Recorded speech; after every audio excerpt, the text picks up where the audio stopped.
देखो, कहते हैं कमीनों की न तो दोस्ती अच्छी और न ही दुश्मनी अच्छी। उत्तर कोरिया ने बड़ा बवाल मचा दिया चीन की वजह से, तो वहीं क्या फाइजर से इजराइल को मिला धोखा और भारत की वजह से ये चीज साबित हो गई। जानेंगे इन खबरों को विस्तार से। बात करते हैं चीन के गहरे मित्र उत्तर कोरिया की, जो कभी कभी हुड़की दे देता है चीन को, लेकिन इस बार चीन को ऐसा पाठ पढ़ाया है उत्तर कोरिया ने कि चीन दोबारा हरकत न करेगा। वैसे आपको बता दें, उत्तर कोरिया के जो तानाशाह है किम जोंग, ये अपने सनक के लिए प्रसिद्ध है। एक बार क्या हुआ, एक मीटिंग में किम जोंग के एक अधिकारी ने झपकी ले ली थी। बस झपकी लेने भर की देर थी, सीधे उसे गोली मार दिया गया। बेचारे को ऊपर ही पहुंचा दिया किम जोंग ने। और मामला सिर्फ इतना ही नहीं रहा है, इसके अलावा कई ऐसे उदाहरण किम जोंग ने पेश कर दिए हैं जो उनकी सनक को दिखाता है। ऐसे में किम जोंग ने एक सपना देखा और इस सपने में राजधानी उत्तर कोरिया की जो है वहाँ पे एक ड्रीम प्रोजेक्ट शुरू करा और इस प्रोजेक्ट में पहली बार नेक काम करने उतरे उत्तर कोरिया के तानाशाह अस्पताल बनाने के लिए। लेकिन उनकी शर्त थी कि अस्पताल जब बने तो इस अस्पताल में जो भी सामान आए वो यूरोपीय देशों से आए, क्योंकि उनको ऐसा लगता है कि इन देशों का प्रोडक्ट दुनिया में सबसे बेहतरीन क्वालिटी का होता है। दक्षिण कोरिया की डेली एनके अखबार के अनुसार किम जोंग ने पिछले साल मार्च में बड़ी धूमधाम से प्योंगयांग के जनरल अस्पताल को अपनी उपस्थिति में तुड़वा दिया था और वे इस जगह पर केवल 6 महीने में एक भव्य और बड़ा अस्पताल बनाना चाहते थे। किम के आदेश के बावजूद उद्घाटन की जो तारीख थी उस तारीख में ये अस्पताल नहीं बन सका। एक तो यहाँ पे गुस्सा चढ़ा, उसके बाद अस्पताल में चिकित्सीय उपकरणों की भारी कमी। तब उत्तर कोरिया के आयात निर्यात देखने वाले अधिकारी ने आनन फानन में इन सामानों का ऑर्डर दे दिया और ऑर्डर किसे दिया? ऑर्डर दिया चीन को। अब चीन ऐसा कोई सगा नहीं जिसे चीन ने ठगा नहीं, बस चीन ने अपने नकली माल को पकड़ा दिया उत्तर कोरिया के इस अधिकारी को। अब बेचारा ये अधिकारी एक तरफ जान बचाने के लिए किसी तरीके से चीन को ऑर्डर दे दिया था और सोचा था ये सब कुछ चुपके चल जाएगा, किसी को कुछ पता नहीं चलेगा। लेकिन जब किम जोंग ने इस अस्पताल की बैठक करी, समीक्षा करी, तब उनको पता चला कि ये सामान तो चीन से आया है जो कि घटिया क्वालिटी का है। बस आओ देखा न ताओ, उस अधिकारी को दोषी ठहराते हुए मारने का हुक्म दे दिया। मारा गया अधिकारी विदेश मंत्रालय में डिप्टी डायरेक्टर था और उसकी उम्र करीब 50 साल थी। इस अधिकारी के पास उत्तर कोरिया में होने वाले आयात और निर्यात की जिम्मेदारी थी और रिपोर्ट की माने तो इस मामले में स्वास्थ्य मंत्रालय के एक अधिकारी को बर्खास्त भी किया गया है। चलो वो बच गया। दरअसल किम जोंग उन ने अपने बचपन का बड़ा हिस्सा स्विट्जरलैंड में बिताया है और उनको पूर्ण विश्वास है कि यूरोपीय देशों का सामान दुनिया के बाकी देशों की तुलना में सबसे अच्छी क्वालिटी का होता है। इसलिए उनकी पार्टी ने इस अस्पताल को बनाने के लिए भारी भरकम फंड भी आवंटित किए थे। बताया जा रहा है कि उत्तर कोरिया पर लगे प्रतिबंध और महामारी के कारण यूरोपीय देशों ने उत्तर कोरिया को ये मेडिकल इक्विपमेंट्स नहीं दिए, जिसके बाद बेचारे अधिकारी ने चीन से कम कीमत पर घटिया क्वालिटी के सामानों के आयात का फैसला ले लिया। इस फैसले की जानकारी किम जोंग उन को नहीं दी गई और जब इसकी जानकारी मिली तब तक उत्तर कोरिया की ये तानाशाह गरम हो चुके थे और गरम दिमाग से एक को तो ऊपर पहुंचा दिया और शुक्र है एक को सिर्फ बर्खास्त ही करा।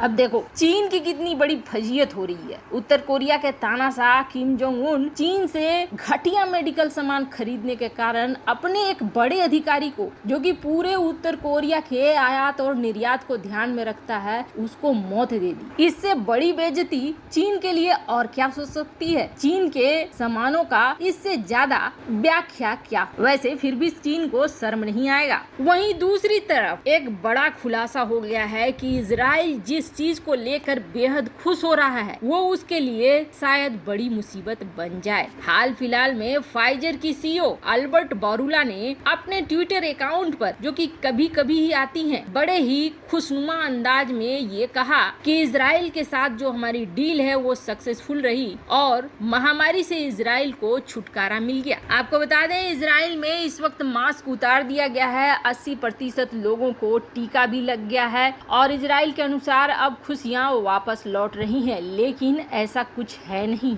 और शायद इजराइल एक ऐसे बम पे खड़ा हो गया है जो कभी भी फटेगा भयानक तरीके से। ऐसा इसलिए अंदाजा लगाया जा रहा है और एक्सपर्ट ऐसा इसलिए कह रहे हैं क्योंकि भारतीय ये वेरिएंट जो है कोरोना के, उन्होंने इजराइल के उन नागरिकों को संक्रमित कर दिया है जिन्हें फाइजर की वैक्सीन मिल चुकी थी। इस आर्टिकल देखिए, इस आर्टिकल में है जिसमें ये कहा गया है कि इजराइल के 4 नागरिक जो कि पहले से वैक्सीन ले चुके थे इंडियन वेरिएंट से संक्रमित हो गए। वैसे इजराइल में 41 ऐसे केस मिले हैं जो भारतीय वेरिएंट से संक्रमित हुए हैं और इनमें से 5 जो हैं वो बच्चे हैं। अब आपको बता दें, ये जो ट्रेवलर्स थे भारत से इजराइल पहुंचे थे ये संक्रमित हुए हैं, जिसके बाद एक बड़ा प्रश्न उठ गया है कि क्या फाइजर की वैक्सीन इन वेरिएंटों पर असर नहीं करती है। अब इसके बाद फाइजर की साख पर भी सवाल पैदा हो गया है। वैसे आपको बता दें, फाइजर ने भारत को ये ऑफर करा है कि भारत बिना प्रॉफिट के उसकी तय कीमत पर उसे खरीद सकता है।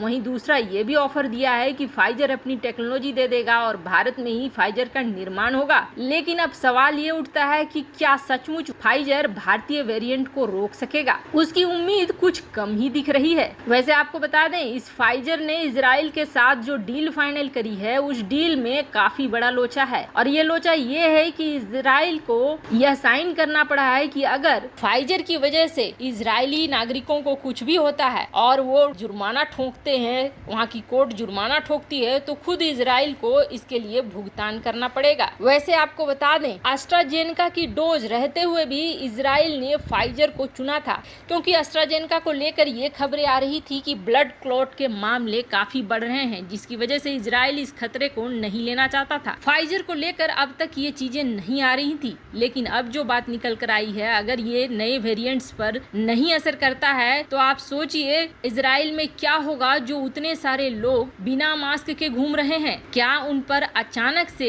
उसी तरह की लहर नहीं आएगी जिस तरह की इस वक्त भारत में है। अगर इन वैक्सीनों ने आशा के विपरीत असर नहीं किया तो ऐसा ही कुछ होगा। कहा तो ये भी जा रहा है कि हो सकता है अब हर साल कोरोना की वैक्सीन लगानी पड़े। वैसे अमेरिका की तरफ से ये कहा गया है कि भारत की कोवैक्सीन 617 नए वेरिएंट्स पर असर करती है। तो कुल मिलाकर तो अभी ऐसा ही लग रहा है जैसे कि सबसे अच्छी वैक्सीन भारत की ही है। वैसे जिस तरह से इजराइल इस वक्त मास्क हटाकर खुशियां मना रहा है, उसी तरह से भारत में भी ये सोचा जाने लगा था। भारत के लोगों की इम्यूनिटी बहुत ज्यादा स्ट्रांग है और भारतीय सरकार ने भी ढील दे दी थी, जिसकी वजह से लोग भी बेफिक्र होकर घूमने लगे थे और रैलियों में जाने लगे थे, जिसका अभी हमें परिणाम मिल रहा है। ऐसे में हम आशा करते हैं इजराइल हमारा दोस्त है और उसके साथ कुछ बुरा ना हो, समय रहते वो हल भी निकाल ले। वैसे आपको क्या लगता है, क्या भारतीय वैक्सीन ही सबसे अच्छी है? कमेंट कर अपनी राय जरूर बताएं। जल्द मिलते हैं अगले वीडियो में नई खबर के साथ।